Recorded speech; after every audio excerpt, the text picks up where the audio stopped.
mungkin dikurangi dulu. Saya setuju dengan porsi Bitcoinnya. Dia Bukan dikurangi, punya dihilangin. 12 juta ya, tapi dia nggak punya dana yang darurat.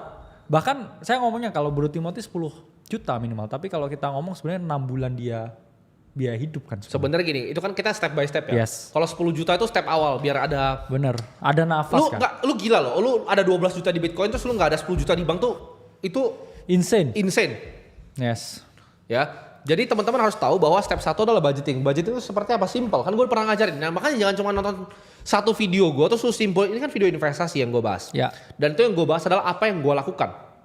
Lu jangan samain 80% gue sama 20% lu. Gue dapat income tuh ratusan juta per bulan waktu itu, ya. Jadi gue save 80 itu gue masih bisa hidup dengan 20 juta. Ini banyak yang salah kaprah baru sini. Mereka nggak ngerti budgeting. Jadi budgeting itu apa? Lu catat dulu ya. Pendapatan lu tuh berapa? Pendapatan tuh beda sama gaji teman-teman. Ya, ada yang gaji ada punya side hustle kan? Yes. Nah tadi misalnya Najib pendapatannya 20 juta tulis. Dia aja nggak bisa tahu berapa pendapatan. Bayangin nggak bro? Ya mungkin kadang dia ini ya di stasiun Jepang ngamen kadang. Nah makanya. Selesai kerja lu gitu Najib jangan sembarang Najib ya. Jadi ngamen gitu dulu mungkin ya. ini yang ngawur nih. Nanti ketika Yes. lu finansial hidupnya bermasalah baru lu ntar kawar-kawar ke orang. Karena ini secara fundamental nih salah Najib ya.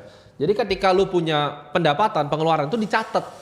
Lu aja nggak tahu tadi, lu nggak bisa jawab secara jelas. Gue ketika income gue 20 juta bro, dulu masih Yes. SMA SMP ya. Gue tuh udah pencatatan jelas loh waktu itu. Ya. Kalau gue tuh baru nggak ada pencatatan tuh setelah mungkin lewat dari 100 miliar kali ya. Jadi itu gue nggak ada pencatatan pengeluaran tuh setelah 100 miliar. Tapi sebelum 100 miliar itu gue banyak pencatatan bro. Ya, Gue pasti. catat kayak makan malam misalnya steak 3 juta gue Setuju. catat.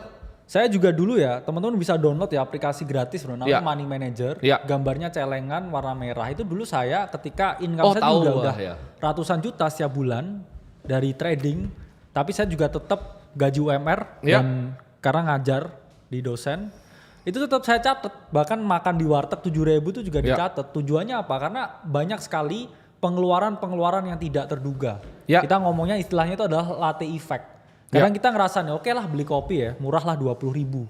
Tapi kalau teman-teman kali, kadang bisa ngopi sehari 3 kali terus kayak setiap hari beli. Ya betul. Dia tiba-tiba ya pengeluaran kita buat ngopi sebulan tuh ternyata nggak sadar ternyata itu kayak mungkin 30% kita punya gaji. Ya. Tiba-tiba 2 juta aja buat ngopi. Betul. Padahal ada hal lain yang harus dibayar, ada tunggakan yang harus dibayar.